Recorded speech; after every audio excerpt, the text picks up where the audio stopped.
अच्छा हाफिज साहब, कुछ लोगों को जिनको औलिया अल्लाह से न जाने किस बात का बुग़्ज़ है, समझ नहीं आती, तो उनसे मुतनफ़िर करने के लिए वो इस तरह की बातें भी करते हैं कि भाई जो बुज़ुर्गों के चाहने वाले होते हैं वो फ़राइज़ को छोड़कर नवाफिल की तरफ, मुस्तहब्बात की तरफ बढ़ते हैं, फ़राइज़ और वाजिबात से वो दूर हो जाते हैं, सुन्नतों से दूर हो जाते हैं। तो ये इस बात में किस हद तक हकीकत है, सच्चाई है?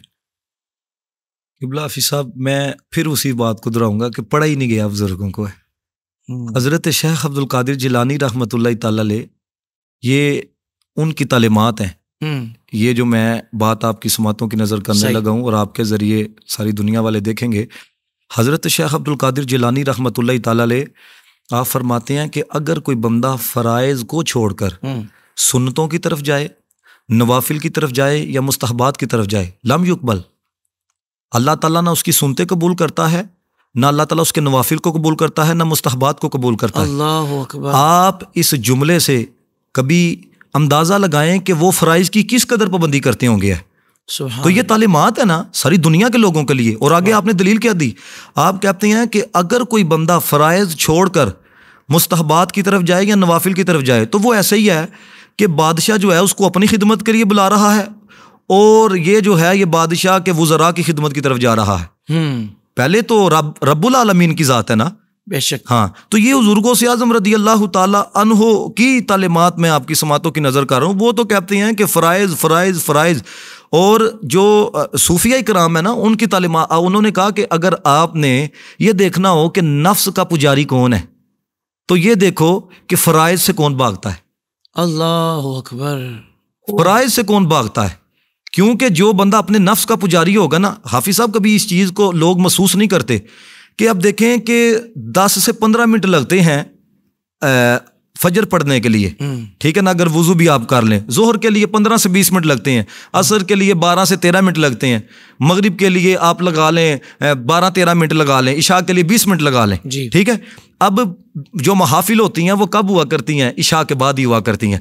अब हमारे लोग 12 बजे तक 2 बजे तक बैठे रहते हैं।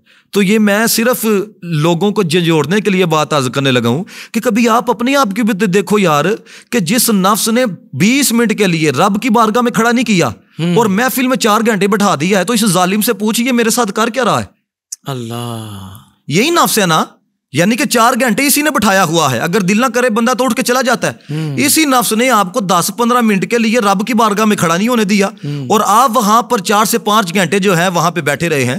तो जब तक दाता साहब रहमतुल्लाह तआला लिखा कि ये जो आपका सबसे बड़ा दुश्मन है ना, ये आपका नफ्स है।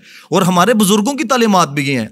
बाबा बुल्ले शाह रहमतुल्लाह तआला अलैह, आपने कहा ना कि सजदे कर कर बुढ़े हो गए मुल्ला पंडित सारे, रब दा खोज खुरान ना लब्बा सजदे कर कर हारे, रब ते तेरे अंदर वसदा विच कुरान इशारे, बुल्ले शाह रब उस नूं लभदा जेड़ा अपने नफ्स नूं मारे। अब ये मारने वाला किधर सिस्टम है, यकीन जाने मैं अगर आपको बताऊं ना कि मेरे नबी पाक अलैहिस्सलातु वस्सलाम की आदात क्या थी हैं, तो हमें तो यूं लगता है कि यार ना हमने सीरत पढ़ी है ना हमने किरदार पढ़ा है। मिसाल के तौर पर है, यहाँ पर किसी को अगर थोड़ी सी पॉपुलैरिटी मिल जाती है, आप खुद गौर करें कि मिलने का मजाज उसका बदल जाता है। हालांकि मैंने जो पढ़ा है, मेरे नबी पाक अलैहिस्सलातु वस्सलाम जब किसी से मिलते थे ना तो दोनों हाथों से मिलते थे, जब तक अगला हाथ नहीं ना निकालता था मेरे नबी पाक अलैहिस्सलातु वस्सलाम अपने हाथ मुबारक को पीछे नहीं करते थे। मैं जब भी मैं जहां पे कहीं पे जाता हूं ना, क्योंकि मेरे सामने नौजवान बैठे होते हैं, तो मैं चूंकि अपने मसलक को रिप्रेजेंट कर रहा होता हूं, मैं हमेशा उन्हें यह बात कहता हूं, किसी जैली मौलवी साहब हो या जैली पीर साहब हो, उसकी गलत हरकत इस्लाम नहीं है। इस्लाम मेरे आका की अदाओं का नाम है। हमने ना किसी मौलवी साहब का कलमा पढ़ा है ना किसी पीर साहब का कलमा पढ़ा है। जब तक वो कुरान और सुन्नत के मुताबिक चलेंगे हम उनकी तबाह करेंगे। जब इसे हट जाएंगे तो हम पे कोई उनकी तबाह करना और उनसे प्यार करना कोई फर्ज वाजिब नहीं है, क्योंकि हमारे बुजुर्गों ने हमें यह सिखाया। मियां शेर मोहम्मद साहब रहमतुल्लाह तआला अलैह इतनी बड़ी ये वो शख्सियत है कि जब बरेली शरीफ गए तो आला हज़रत बता रहे हैं लोगों को, एक पंजाब का शेर मुझे मिलने के लिए आ रहा है। इनके जो पीरो मुर्शिद है मियां अमीरुद्दीन साहब रहमतुल्लाह तआला अलैह, जब वो आपसे मिलने के लिए आते थे ना, ये वो मुरीद हैं शेख मिलने के लिए आते थे, तो एक दफा ना जिस सवारी पर वो सवार थे ना, तो उसके एक कदम के साथ ना घुंघरू था, झुंझर जिसको कहा जाता है। तो उन्होंने ना मियां शेर मोहम्मद साहब रहमतुल्लाह तआला उतारा, तो अपने शेख साहब की बारगाह में अर्ज करते हैं पंजाबी में, कहते हैं हुजूर मैं तां लान लगा वां हुजूर दी सुन्नत तो साबित नहीं। तो शेख ने ये नहीं कहा कि यार अब तुम मुरीद हो के मुझे बताओगे सुन्नत क्या है और गैर सुन्नत क्या है, ये हमारे बुजुर्ग थे। वो कहने लगे कि शेर मोहम्मद, यानी कि खुशी हुई उनको, कहने लगे शेर मोहम्मद तेरे जैसे मुरीद हों ते पीर गुमराह नहीं हो सकते है। ख्वाजा मोइनुद्दीन चिश्ती रहमतुल्लाह तआला अलैह आप फरमाते हैं, जब तक याद रखना अना परस्ती, नफ्स परस्ती और शख्सियत परस्ती खत्म नहीं ना होती, खुदा परस्ती शुरू नहीं होती। अल्लाह। इसलिए तो जब हम सजदा करते हैं हम कहते हैं हम जैसे गए थे हम वैसे ही आ गए। और भाई मेरे अंदर कई बुत रखे हुए हैं, तो फिर तुम्हें, वो इकबाल ने भी कहा था ना, जो मैं सर बसजदा हुआ कभी तो जमीन से आने लगी सदा, तेरा दिल है सनम आशिना, तुझे क्या मिलेगा नमाज में।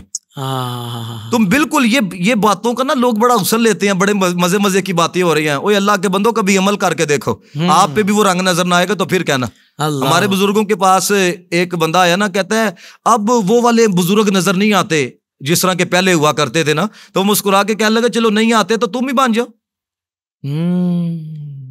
ओ चलो नहीं आते तुम ही बन जाओ, तुम तहज्जुद गुजार बनो, तुम रोजाना कुरान पढ़ो, तुम हजार नवाफिल पढ़ो। वही रब है ना जिसने बाबा फरीद बनाया, वही रब है ना जिसने ख्वाजा मोइनुद्दीन चिश्ती अलैहि रहमा को बनाया है, तो तुम्हें नहीं बनाएगा।